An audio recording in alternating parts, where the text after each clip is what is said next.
Hello everyone, good evening. आज के इस वीडियोस में हम जानेंगे इंट्रोडक्शन ऑफ ब्लड के बारे में। ब्लड क्या है, व्हाट इज ब्लड, इसके बारे में यहाँ पर हम समझने वाले हैं। Physical character of blood, physical character blood का कैसा होता है, क्या क्या चीज़ें इसमें होती है, कलर, विस्कोसिटी, इसके बारे में यहाँ पर हम देखेंगे। कंपोजिशन ऑफ ब्लड के बारे में देखेंगे, कौन कौन सी कंपोजिशन है, किस किस चीज़ से मिलकर के आपका ब्लड बना हुआ होता है, कौन कौन सी कंपोनेंट है। ऑलराइट, फिर हम देखेंगे जैसे कि आरबीसी हो गया, डब्ल्यूबीसी हो गया, प्लेटलेट्स हो गया, है ना, जितने भी ब्लड सेल्स है उनके बारे में समझेंगे। हीमोस्टेटिस के बारे में यहाँ पर हम देखेंगे और product of blood and their use इसके बारे में यहाँ पर हम जानने वाले हैं। तो चलिए लेक्चर शुरू करते हैं। So blood is the vital fluid in the human body that transport oxygen and nutrient to the cell and remove waste product. It play a crucial role in maintaining homeostasis, immune response, and regulating blood body temperature. Okay.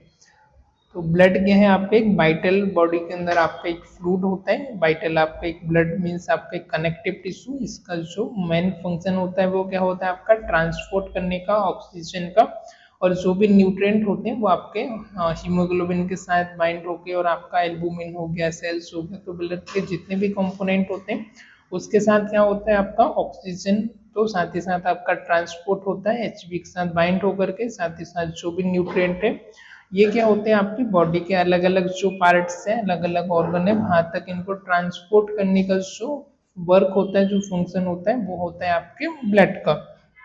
Right, और जो भी आपके sales होते हैं, जैसे कि dead cells है, एक लाइफ स्पान होती है हर सेल की, उसके बाद उनका डेड हो जाता है।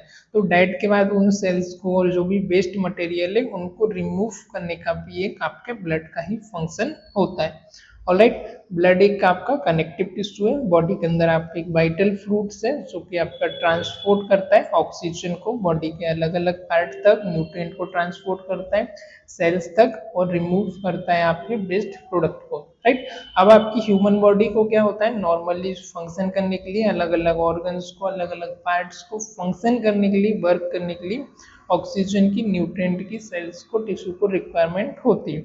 और सेल से मिलकर के टिश्यू बनते हैं, टिश्यू से मिलकर आपका ऑर्गन, और ऑर्गन से कंपोज हो गया आपकी completely comprehensive human body compose होती है। राइट, तो इस तरीके से देखा जाए तो प्रत्येक आपके सेल्स को, आपके टिश्यू को, ऑर्गन को ऑप्टिमल एक लाइफ की जो फंक्शन है प्रोसेस करने के लिए रिक्वायरमेंट होती है। तो ये सब कैरी करने का, ट्रांसपोर्ट करने का वर्क होता है आपके ब्लड का। देन इसका अनदर एक क्रूशियल, एक महत्वपूर्ण इंपॉर्टेंट जो फंक्शन होता है वो होता है होम्योस्टेसिस और इम्यून रिस्पॉन्स। देन अदर जो फंक्शन आता है regulating body temperature. Right, homeostasis means जितना भी आपको रिक्वायरमेंट है टेम्परेचर की उसको मेंटेन करना, आपका ब्लड क्लोटिंग फैक्टर्स के थ्रू एक्सेसिव क्लोट ना हो ड्यूरिंग इंजुरी, या फिर आपका ज़्यादा थिक ना हो, ज़्यादा थिन ना हो, है ना, जिस चीज़ की रिक्वायरमेंट है उसको सफिशियंट लेवल पर, एक ऑप्टिमम लेवल पर मेंटेन करके रखना, दैट इज होम्योस्टेसिस। जब भी आउटर एनवायरनमेंट से वो कम होता है या वो चीज़ ज़्यादा होती है तो उसको एक ऑप्टिमम लेवल तक मेंटेन करके रखना, that is homeostasis. Immune response में जो आपकी बॉडी की रोग प्रतिरोधक क्षमता होती है, बैक्टीरिया, वायरस, पैथोजन से फाइट करने की, डिसीज से फाइट करने की, उसको उसमें भी आपका हेल्प करता है, उसमें भी हेल्पफुल होता है। बॉडी का जो आपका टेम्परेचर उसको भी रेगुलेट करता है। जैसे एक आपने जस्ट सुपोज दैट देखा होगा जिस पर्सन का ब्लड प्रेशर बहुत कम है, लाइक, या फिर ऐसा पर्सन जिसकी कुछ समय पहले ही डेड हुई हो, तो उसकी बॉडी एकदम कोल्ड हो जाती है ना, बॉडी एकदम उसकी हम देखेंगे कि उसकी कोल्ड हो गई है ना। और जिस पर्सन का ब्लड प्रेशर अच्छा है या थोड़ा वर्कआउट कर रहे हैं, बॉडी थोड़ी सी हीट प्रोड्यूस करती है, वार्म हो जाती है।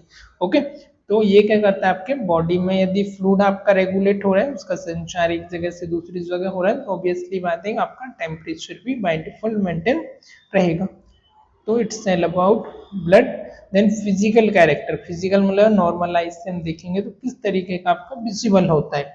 कलर इसका जो होता है रेड होता है, क्यों होता है, ड्यू टू यहाँ पर आपका जो एचबी हीमोग्लोबिन प्रेजेंट है, इसकी वजह से आपका जो ब्लड का कलर है, पिगमेंट है, वो आपका कैसा होता है, रेड होता है, due to presence of haemoglobin.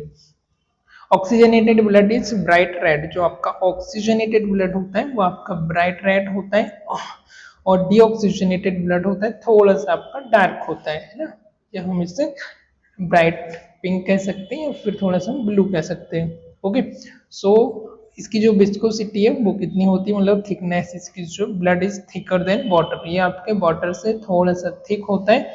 और क्यों होता है, सेल्स और एंड प्लाज्मा जो इसमें प्रेजेंट होते हैं, जैसे आपके ब्लड सेल्स हो गए, प्लाज्मा प्रोटीन हो गया, एल्बुमिन हो गया, ये सारी चीजें न्यूट्रिएंट इसके अंदर प्रेजेंट होते हैं। इसके लिए इसका जो थिक है, विस्कोसिटी इसकी जो सांद्रता है वो ब्लड से थोड़ी सी ज्यादा होती है as comparison to water, right. इसका पीएच की यदि हम बात करें तो पीएच लिए इसका क्या होता है, स्लाइटली आपका एल्कलाइन इन नेचर होता है। एल्कलाइन नेचर वो आता है जो 7.5 के ऊपर का रहता है, दैट इज आपका एल्कलाइन। 7.5 के नीचे वो हो जाता है आपका एसिडिक, और बीच में है तो वो आ जाता है आपका न्यूट्रल। तो इसका थोड़ा सा हम यहाँ पर लें, 7.35 से 7.45 होता है, मीन्स थोड़ा सा आपका एल्कलाइन इन नेचर का होता है। ओके, कंपोजिशन की यदि यहाँ पर हम बात करें फिर आपका किस किस चीजों से मिलकर के आपका ब्लड बना हुआ है, तो ब्लड कंपोज होता है आपका प्लाज्मा से एंड फोम एलिमेंट से। Blood plasma and foam element, blood plasma में आपके यहाँ पर आ जाएगा, ब्लड प्लाज्मा क्या होता है, ब्लड प्लाज्मा आपका लिक्विड कंपोनेंट ऑफ ब्लड है, एक लिक्विड आपका कंपोनेंट होता है ब्लड का, मेकिंग अबाउट 55% ऑफ टोटल जो वॉल्यूम होता है वो आपका प्लाज्मा का होता है। बाकी का जो बचा हुआ भाग है वो होता है आपके ब्लड के अलग अलग चीजों का, राइट। कंपोनेंट में आ जाएगा आपका यहाँ पर वाटर, जो वाटर का अमाउंट होता है वो यहाँ पर आपका 90% होता है। 90% यहाँ पर आपका वाटर होता है प्लाज्मा में, about 90% of plasma is water. 90% जो प्लाज्मा है वो आपका क्या होता है, वाटर होता है। फिर बाकी का जो बचा हुआ पार्ट है, जैसे कि आपका हो गया प्रोटीन, एल्बुमिन एंड फाइब्रोजिन। एल्बुमिन होता है, प्रोटीन ग्लोब्यूल होता है, और फाइब्रिनोजेन। फाइब्रोनिजिन वो होता है जो आपके ब्लड के क्लॉटिंग फैक्टर होता है, ब्लड को क्लॉट करने के लिए हेल्पफुल होता है। एल्बुमिन आपका एक प्रोटीन होता है एंड दूसरी सोर्स के लिए न्यूट्रिएंट होता है, ग्लोब्यूलिन भी। फिर न्यूट्रिएंट में आ जाते हैं, कुछ इसमें न्यूट्रिएंट होते हैं जैसे आपका ग्लूकोज हो गया जो कि आपको शुगर को रेगुलेट करने के लिए हेल्पफुल होता है, अमीनो एसिड हो गया है ना, लिपिड हो गए, तो ये सारी चीजें ब्लड के अंदर प्रेजेंट होती है। देन आपका इलेक्ट्रोलाइट्स, इलेक्ट्रोलाइट्स में आपका सोडियम है, पोटेशियम है, कैल्शियम बाइकार्बोनेट, जो कि आपके इम्पोर्टेंट होते हैं आपके कार्डियक एक्टिविटी के लिए, आपकी मसल्स एक्टिविटी के लिए, नॉर्मल आपकी मस्कुलर एक्टिविटी के लिए, कार्डियक को फॉर्म करने के लिए सोडियम, पोटेशियम, कैल्शियम बाइकार्बोनेट, ये सब इसेंशियल हैं आपके, राइट, इंपॉर्टेंट होते हैं इलेक्ट्रोलाइट। फिर बेस्ट प्रोडक्ट भी कुछ इसमें कंटेंट होता है, जैसे कि यूरिया और क्रिएटिन, जो कि किडनी के थ्रू आपके यूरिन के थ्रू फिल्टर होकर के बाहर निकाल दिया जाता है। कुछ इसमें हार्मोन्स और एंजाइम भी प्रेजेंट होते हैं। तो इसके कंपोनेंट की बात हो गई, मतलब इसमें कौन कौन सी चीजें से मिलकर के आपका ब्लड बना हुआ है। तो इतना आपको समझ आया होगा, so shall we move on, right. अब इसके जो फॉर्म है उसमें कौन कौन से फॉर्म एलिमेंट होते हैं, तो इसमें आपका आ जाता है जो 45% हमारा बचा हुआ भाग था, blood comprising about 45% of its volume, 45% का जो वॉल्यूम होता है वो इसके कंपोनेंट आपका ब्लड का आ जाते हैं, जैसे कि आपका कौन कौन से हो गए, आरबीसी, रेड ब्लड सेल्स। इसका क्या वर्क होता है, transport oxygen from the lung to the tissue, ये आपके ऑक्सीजन को ट्रांसपोर्ट करता है कहाँ से, लंग्स से, ऑक्सीजन लंग्स टू टिश्यू, है ना, and carbon dioxide from tissue the lungs, वापस से कार्बन डाइऑक्साइड को लेकर के आता है कहाँ से, टिश्यू से आपके लंग्स तक। ओके, आया समझ। जो आपका ऑक्सीजनेटेड ब्लड रहता है वो ऑक्सीजन को आपके अलग अलग बॉडी के ऑर्गन से टिश्यू वहां तक पहुंचाने का वर्क होता है। देन ऑक्सीजन का, और जो डीऑक्सीजनेटेड ब्लड होता है, कार्बन डाइऑक्साइड होता है, उसको कैरी करके लेके आने का काम भी इसी का होता है। फिर स्ट्रक्चर, इसका स्ट्रक्चर कैसा होता है आपके आरबीसी का, बाइकॉनकेव इसका स्ट्रक्चर होता है, बाइकॉनकेव लेंस आपने देखा होगा, उत्तल अपतल, एन्यूक्लिट होता है, और सेल्स फिल्ड विथ हीमोग्लोबिन, साथ ही साथ इसका जो सेल्स है उसमें हीमोग्लोबिन से भरा हुआ होता है। इसकी जो लाइफ स्पान, इसका जीवन काल लगभग 120 दिन के आसपास का होता है। और अगला हम बात करेंगे white blood cells, WBC। Okay, इसका फंक्शन क्या है, part of the immune system, आपका रोग प्रतिरोधक इम्यून सिस्टम का एक पार्ट होता है, protecting the body against infection, आपकी बॉडी को इन्फेक्शन से बैक्टीरिया वायरस पैथोजन से प्रिवेंट करने का इसका काम होता है।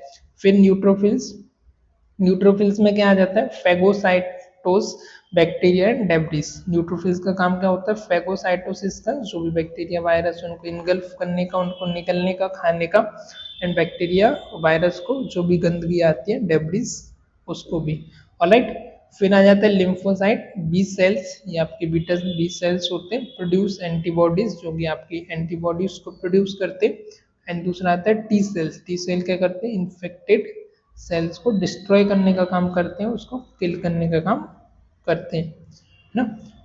फिर आपका आता है monocytes, differentiate into macrophages and dendritic cells, differentiate into macrophages को और आपका डेंड्रिक सेल्स को डिफ्रेंशिएट करने का, उनको अलग करने का इनका वर्क होता है। फिर इसिनोफिल्स combat parasite and allergic reaction, ये जो इसिनोफिल्स है जिन्हें क्या करते हैं, उनका parasitic reaction and allergic reaction के टाइम में क्या होता है, इंक्रीज हो जाते हैं, राइट। और फिर आता है बेसोफिल्स रिलीज हिस्टामाइन, जो क्या करते हैं आपका बेसोफिल्स हिस्टामाइन को रिलीज करते हैं। हिस्टामाइन आपका एक केमिकल होता है, जब भी आपको एलर्जी होती है तब भी, जैसे आपको आउटर कोई भी एलर्जी हुई है किसी भी चीज से, ऑब्जेक्ट से, आपका जैसे मधुमक्खी ने काट लिया है ना, बी ने आपको काट लिया, या फिर कोई आप एलर्जी के कांटेक्ट में आ गए है ना, डस्ट पार्टिकल्स हो गए व्हाटएवर, तो उस समय क्या होता है, आपका रिलीज होता है हिस्टामाइन, वहां पर हिस्टामाइन रिलीज होता है, तो ये आपका लीड्स करता है, रेडनेस हो गया, स्वेलिंग हो गया ना। समटाइम आपका यदि रेस्पिरेटरी ट्रैक में है तो फिर आपको ब्रीथिंग डिफिकल्टी होती है, तो ये आपका हिस्टामाइन रिलीज करता है, उसको अगेंस्ट में प्रोटेक्ट करने के लिए प्रोटेक्टिव रिस्पॉन्स होता है एलर्जी को, राइट। फिर हम बात करेंगे प्लेटलेट्स के बारे में। अभी हमने सेल्स के बारे में देखा। Platelet essential for blood clotting, इसका जो मेन फंक्शन होता है वो ब्लड क्लॉटिंग में होता है, हीमोस्टेटिस में इसका होता है, not homeostasis, that is haemostasis, alright. Structure, इसका स्ट्रक्चर कैसा होता है, इसका स्मॉल डिस्क शेप का इसका स्ट्रक्चर होता है। Cell fragment drive from the megakaryocytes, इसके जो सेल्स है और इसका फ्रेगमेंट है ये कहाँ से आपका ड्राइव होता है, मेगा कैरियोसाइट से, okay. Haemostasis, haemostasis is the process of blood clotting, haemostasis आपकी ब्लड क्लॉटिंग की प्रोसेस होती है। प्रिवेंट एक्सेसिव ब्लीडिंग, जो कि आपके एक्सेसिव ब्लीडिंग को प्रिवेंट कर दे, यदि आपको कोई इंजरी हो जाए बाई चांस, आपको सपोज कि आप रोड से जा रहे हो और आपका एक्सीडेंट हो गया, आप किसी से टकरा गए, गाड़ी स्लिप हो गई, आपका फ्रैक्चर हो गया, तो कंटिन्यूस आपको ब्लड होता रहेगा, ब्लड आता रहेगा, आपकी बॉडी से ब्लड लॉस हो जाएगा और आप हाइपोवोलेमिक शॉक में चले जाएंगे, इवन आपकी डेड हो जाएगी। तो एक टाइम होता है 3 से 5 मिनट में आपका जो ब्लड है वो क्लॉट हो जाता है। तो ये जो फैक्टर होते हैं वो इसमें इन्वॉल्व होते हैं, जैसे फाइब्रोनेशिन हो गया, आपका विटामिन के हो गया, ये सारे फैक्टर उसमें आपके इंक्लूड होते हैं। Just a minute, okay, sorry for interruption. Bleeding, तो उससे क्या करती है, ब्लीडिंग को आपको स्टॉप करते हैं। मेजर जो इसमें 3 मेजर स्टेप्स होती है। फर्स्ट आता है आपका vascular spasm, immediate constriction of the blood vessels to reduce blood flow. अब जैसे कि जस्ट ये आपके ब्लड वेसल्स है, इसका जस्ट हम मान के चलते हैं 2.5 mm इसका ल्यूमन है ना, चौड़ाई वाइडनेस है, तो ये क्या होती है, कॉन्स्ट्रक्ट हो जाती है, सिकुड़ जाती है, और जैसे ये सिकुड़ जाती है तो ब्लड यहाँ से क्या होता है, फ्लो होना रिड्यूस हो जाता है, कम हो जाता है, तो that is blood vascular spasm. फिर आता है platelet plug formation, platelet plug formation, platelet adhere to damage area from the temporary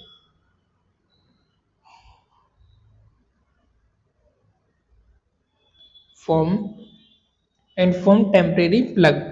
अब जो प्लेटलेट क्या होती है आपके, जहाँ पर भी आपका डैमेज एरिया होता है वहां पर क्या होती है, एक जगह जा करके क्या होती है, उसके पीछे जा करके एक्यूमुलेट हो जाती है डैमेज एरिया के बाद, और टेम्परेरी क्या कर देती है, उसको प्लग कर देती है, उस जगह को स्टॉप कर देती है, जहाँ पर भी आपका कट आउट हुआ है, जहाँ पर भी आपका इंजुरी हुई है, उस जगह पे उस एरिया पर जाकर के क्या करती है, area and form temporary plug, वहां पर एक टेम्परेरी प्लग का फॉर्मेशन कर देती है, जिससे कि आपका ब्लड है ज़्यादा लॉस नहीं होता है, एक्यूमुलेट हो जाते हैं। नेक्स्ट आता है आपका कोगुलेशन, कोगुलेशन में क्या होता है, फाइब्रोनिजिन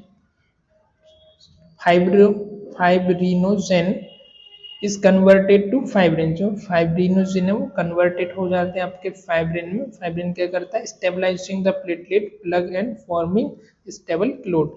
जो आपका प्लेटलेट को स्टेबल करता है उसको प्लग करता है और एक स्टेबल क्लॉट को फॉर्म करता है, जिससे कि आपका ब्लड जो है लॉस होना कम हो जाता है। जैसे कि यह एक जगह एक्यूमुलेट हो जाएंगे तो यहाँ से क्या होगा, आपका ब्लड आगे की तरफ नहीं जा पाएगा, ठीक है, इधर आके रुक जाएगा।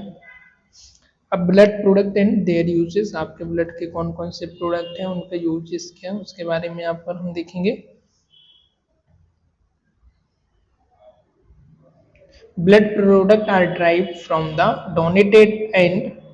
donated blood and are used for various medical treatment। Donated use में जो आपके होते हैं अलग अलग आपका होता है, जैसे होल ब्लड, इसमें आपका कंप्लीट ब्लड आ जाता है। Use in cases of significant blood loss, blood loss के केसेस में आप कंप्लीट ब्लड का यूज कर सकते हैं। इसमें आपके सभी कंपोनेंट आ जाते हैं ब्लड के। देन आता है आपका red blood cells concentrate, used to treat anemia and increase oxygen carrying capacity. ये किसके लिए आपका यूज होता है, आपका एनीमिया को ट्रीट करने के लिए और ऑक्सीजन की जो कैपेसिटी है कि उनको कैरी करने की, एक जगह से दूसरे जगह पर पहुंचाने की, वो ज़्यादा हो जाए उसके लिए, है ना, रेड ब्लड सेल्स। फिर आता है आपका platelet concentrates use for patient with thrombocytopenia. ऐसे पेशेंट यूज करते हैं जिनको थ्रोम्बोसाइटोपिनिया है और प्लेटलेट फंक्शन डिसऑर्डर है, किसी प्रकार का जो प्लेटलेट है उनका जल्दी से डिस्ट्रॉय हो रही है, प्लेटलेट का फॉर्मेशन नहीं हो रहा है, पेशेंट का थ्रोम्बोसाइटोपिनिया हो गया, ब्लड कैंसर हो गया, उस केसेस में हम प्लेटलेट का यूज करते हैं।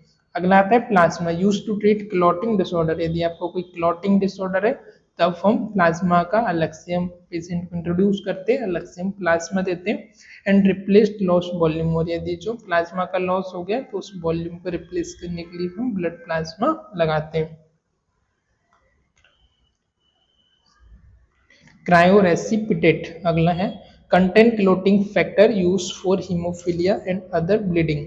इसमें क्या होता है, आपके क्लोटिंग फैक्टर का कंटेंट होता है स्पेशली, और इसको हम कब यूज करते हैं, हीमोफीलिया की कंडीशन में, और अदर आपको ब्लीडिंग डिसऑर्डर है, अदर आपको ब्लीडिंग की कंडीशन है उसमें हम यूज करते हैं। फिर नेक्स्ट बनाता है आपका albumin, use to treat hypovolaemia and hypoalbuminaemia. Albumin कब आप यूज करते हैं, एक तो आपको हाइपोवोलेमिया हुआ हो या हाइपो एल्यूमिनिया की कंडीशन हुई हो, उस कंडीशन में आप इसका यूज करते हैं। तो आई होप इतना आपको समझ आया होगा। बाकी मिलते हैं किसी और लेक्चर में, तब तक के लिए keep growing, keep learning, keep shining, all the best, thank you so much.